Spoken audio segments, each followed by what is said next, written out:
Hello दोस्तों, राधे राधे।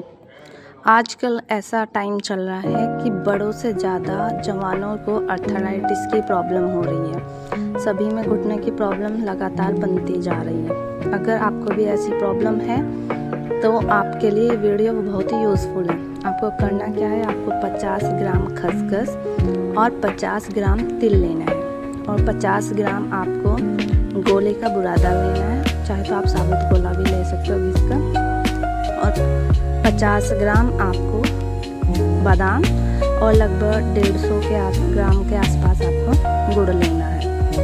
आपको फिर उसके बाद करना क्या है, आपको कढ़ाई में खसखस को भून लेना है। इससे क्या होगा कि खसखस में जो अपने औषधीय गुण हैं वो बाहर आ जाते हैं, मतलब उनको पचाने योग्य हो जाते हैं। तो आपको उसके बाद करना क्या है, आपको उसको अच्छे से भून लेना है, क्योंकि खसखस में कैल्शियम, मैग्नीशियम और फास्फोरस बहुत अधिक मात्रा में होता है। तो ये हमारे जो अर्थराइटिस की प्रॉब्लम होती है, जिसको घुटने में प्रॉब्लम होती है, जोड़ों में दर्द होता है, तो उसके लिए बहुत ही अच्छी वो है। फिर उसके बाद आपको एक अलग बर्तन में रख लेना है। ऐसे ही आपको तिल के साथ करना है। हमारे शरीर के लिए तिल किसी सोने से कम नहीं है।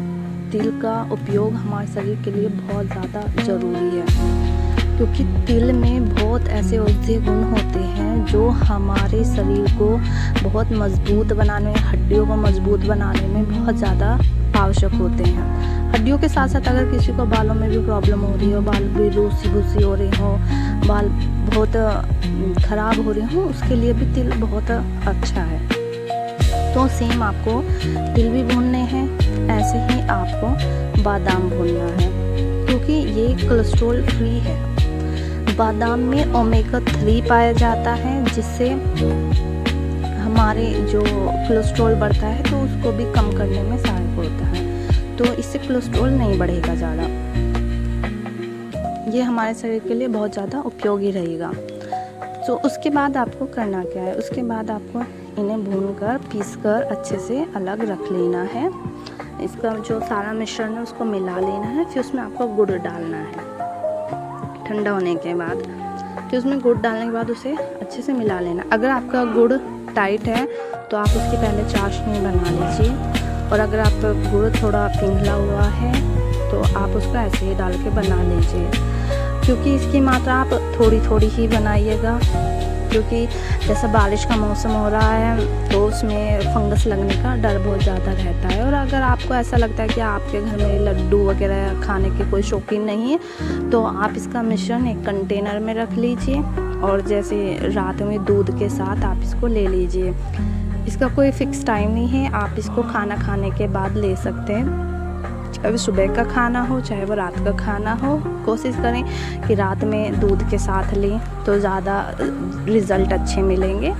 फिर आपको इन्हें रख लेना है। अगर आपको इन्हें अच्छा मतलब गार्निश करना है, किसी को देना है, तो आप गोले का बुरादा उसमें यूज़ कर सकते हैं। तो आपको गोले का बुरादा करना कैसे, आपको एक बर्तन में गोले का बुरादा लेना है।